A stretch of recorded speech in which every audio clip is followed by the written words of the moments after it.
Hey guys, Michael here with Hello Cupcake It's Me, and today I am doing a video for the New Year's.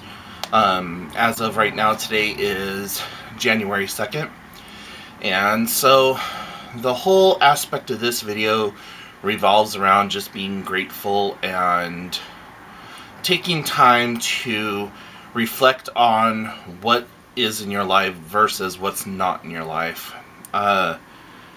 Recently, I had a friend of mine who has come into some really shitty luck lately. And with all this really bad luck has come the stresses and the agony and what have you of said bad luck. And so they have just been really negative lately, just putting out tons and tons and tons and tons of negativity. And I have taken it upon myself to start like this new spiritual quest where I try to look for the positive in the negative, and I am a huge believer in the universal law of attraction, like attracts like, and so on and so forth. And over the last couple of weeks leading up to this video, I have just been putting out tons of positivity, lighting candles, saying prayers, just thinking of like how I would like for other people to be blessed and for their lives to be enhanced, and for money to come their way, and for things to just work out however that they need to work out in those people's lives. This friend, like I said, has just been spinning this web of negativity, and everything has come crashing down around them. And prior to all of this happening, with all this negativity being built up and what have you, I told them, listen, you are doing way too much. I tried to teach them about the laws of attraction and how to put your petitions out into the universe and whatever else. The whole let go and let God aspect of things. And they have just been ringing that doorbell, God, universe, whatever. They're just ringing that doorbell and not taking any time to actually go through their own personal shit. And I told them, I'm like, you can't constantly ask to be blessed and to be saved and to be lifted up or whatever else if you aren't putting in the work. There's times where you have to take this time of just shitty, negative, whatever coming your direction as a lesson. There's something in it you need to learn. Albeit patience, how to better be with your money, how to just do something that you haven't had to do before, to be more flexible with your time, so on and so forth. So I'm usually one of those people that is Johnny on the spot. You call me for help or whatever, and I'm right there for you.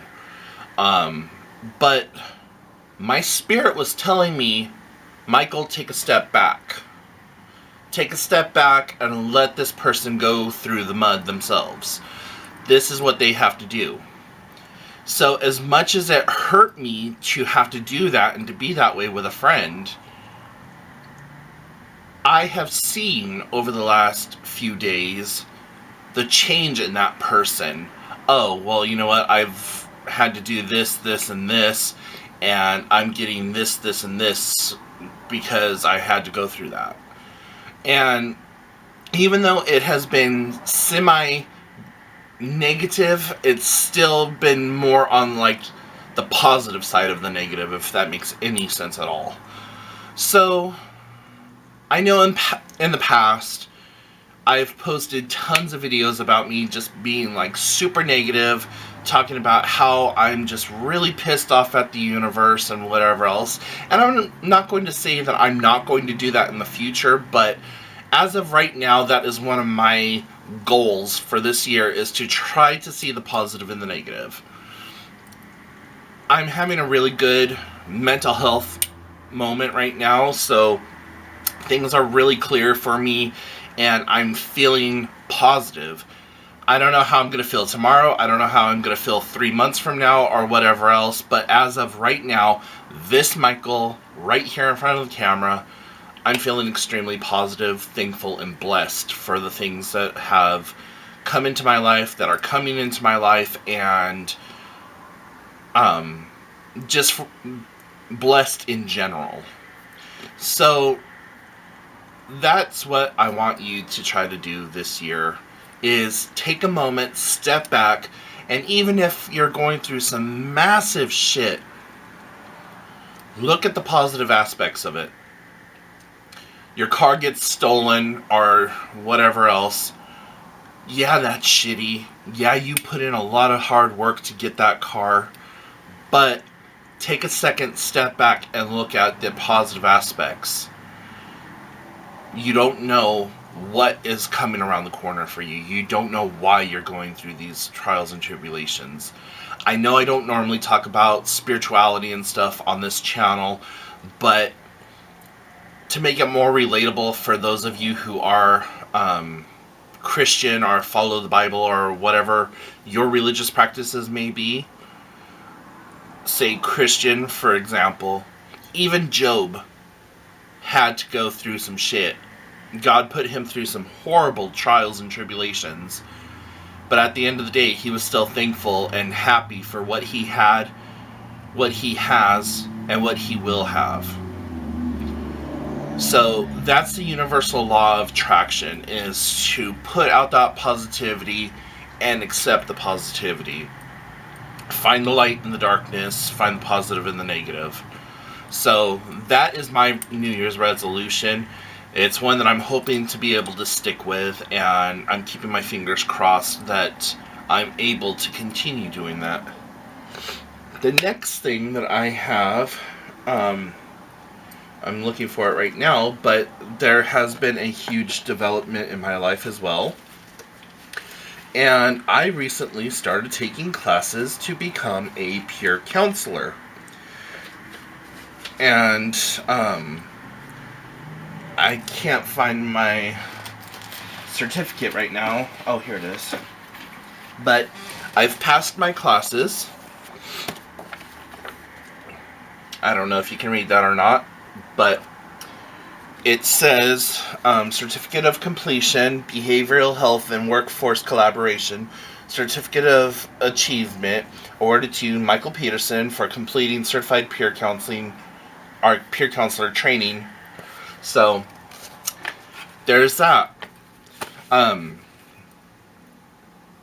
It took me a while to want to do this, because being a certified peer counselor, or a peer counselor in general, you kind of have to have your shit put together. And I'm not saying that I'm 100% put together, but I'm 75% put together. I'm still working through a lot of my own crap, but I feel like I'm at a place now in my life where I can help other people.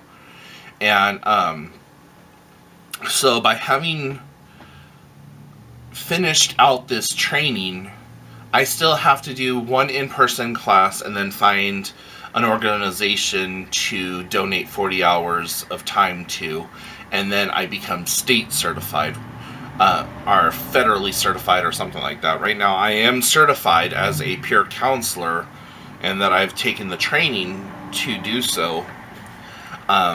So I have my application to the state already signed up and everything.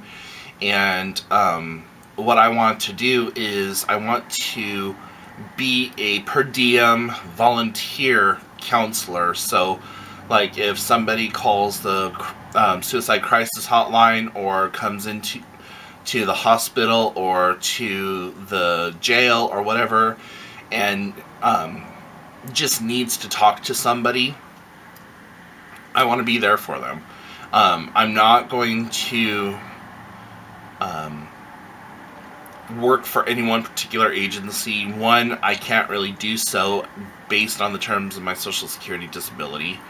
So, there's nothing that says I can't volunteer time and hours, and so that's what I'm attempting to do now is offer peer counseling advice to people my own age and younger, like the whole 18 to 50 age range. There's going to be another training course that comes up for youth and family, and I'm going to try to see how the peer counseling aspect works first, and then maybe go get the youth and families training. Here in the state of Washington, in order to become a peer counselor, you have to be what is considered a consumer of services.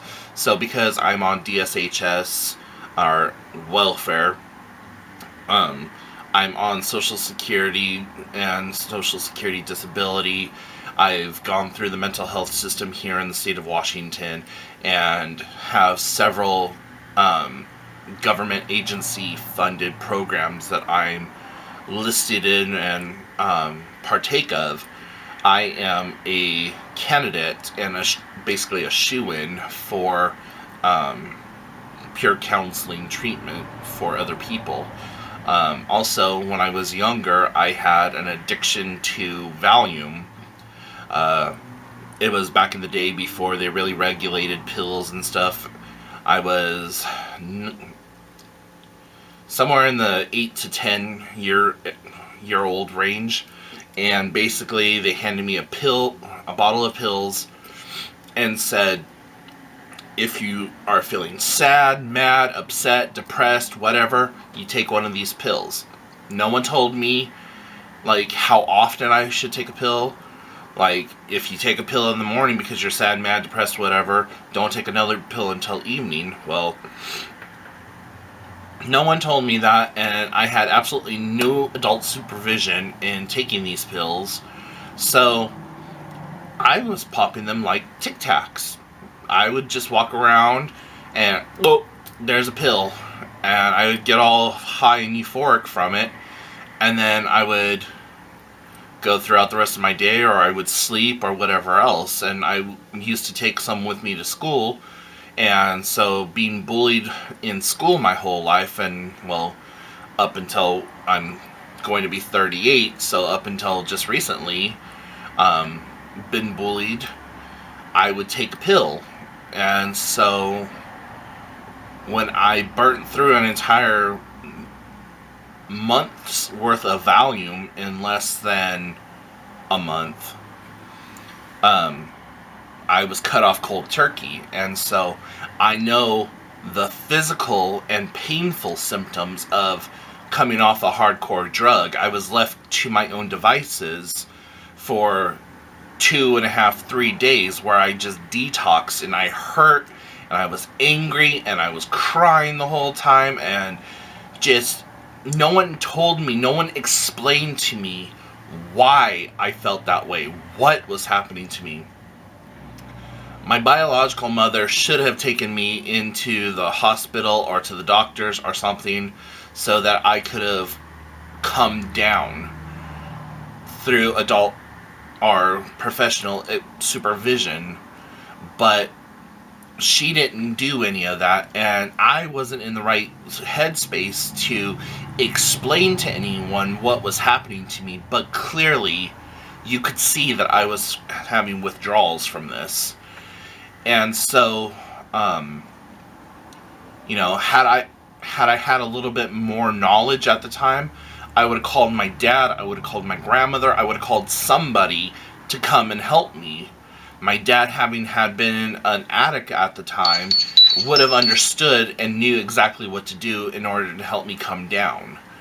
But none of that happened. So, having dealt with that all on my own before the age of 12, I have a good idea on what it's like to be an addict, and that, like, instant gratification from taking that medication or my drug of choice. And so that gives me good personal insight into helping someone else. Also, because I'm diabetic, I can help counsel other diabetics. I know what you need to do in order to maintain and control your blood sugar. Do I do those practices for myself? Not necessarily, because I go through what's called diabetic burnout, where you just get tired of medicating yourself or whatever. But, long story short, I'm working to get myself state or federally certified, so then that way I can help other people, because I just feel like that's where I'm at in my life, and I really do want to try to help other people. That's the whole point of this video. That's the whole point of the videos I've made in the past. The whole point of my blog is that it's a way for me to help myself help somebody else, and while I'm helping somebody else, it helps me. Going through all this training that I did for this peer counseling stuff really unlocked a lot of things that I had forgotten about or repressed. And it's just given me a whole new clarity, as like basically holding up a mirror to myself for my own mental health issues. And so that's given me the tools and the ability to work through some of that stuff now. So anyways, yeah, back to the whole original point of this video. I just wanted to share that little excitement. But take time throughout your day to just meditate or do something for yourselves, to where you can just disconnect from the world for a few moments and really just like take in a deep breath and thank God or the universe for the blessings that are in your life. And no matter how hard it gets, try to stay positive. Again, I know this is kind of like the pot calling the kettle black, especially with me in some of my previous videos, but it's something that I'm trying to implement now, and I wish you all the best of luck, love and light, and all that other stuff, and I hope that you guys can work through it, and that 2019 is better to you than 2018 was. So, thanks for watching my videos, guys. If you haven't done so already, please hit the like and subscribe button, hit that little bell so you get notifications whenever I update. And if you have any questions, comments, concerns, put them in the comment section down below. And if you need to get a hold of me privately, you can shoot me an email at hellocupcakeitsme@gmail.com, or check out the blog, hellocupcakeitsme.com. Yeah. And, yeah, so let's make 2019 our bitches, guys, and I will talk to you all later. Bye.